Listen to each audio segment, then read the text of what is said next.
ગાંધીનગરમાંથી એક ચોંકાવનારી ઘટના સામે આવી છે।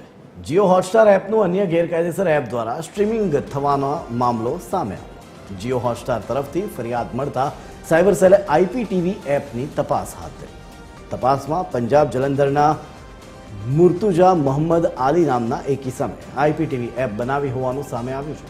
મૂળ બિહારના આરોપીની જલંધર ખાતેથી ધરપકડ કરાઈ છે। 3 hard disk, 3 laptop, 13 passport, 9 debit card, video capturing માટેના સાધનો પણ કબજે કરાયા છે।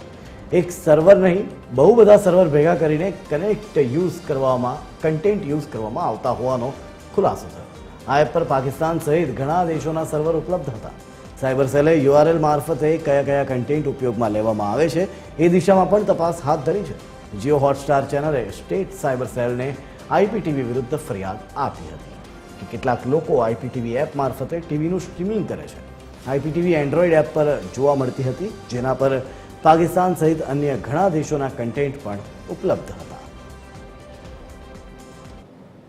જે પાકિસ્તાનના અમુક ચેનલ છે કે પીસ ટીવી કે આમ તેમ એ પણ એના ઉપર ચાલતા હતા, તો એ ખૂબ જ આપણે માટે ગંભીર બાબત છે કે જે એમના પાસેથી લેપટોપ આપણને મળ્યા છે એમાં એમનો સોર્સ કોડ, અમને એમની વિગત કે એમને કોને પાસેથી યુઆરએલ લીધી, પછી કોણ એમના એન્ડ યુઝર છે, એ બધી વિગતો અત્યારે મળી છે અને અમારે ટેકનિકલ એનાલિસિસ એમનો ચાલુ છે।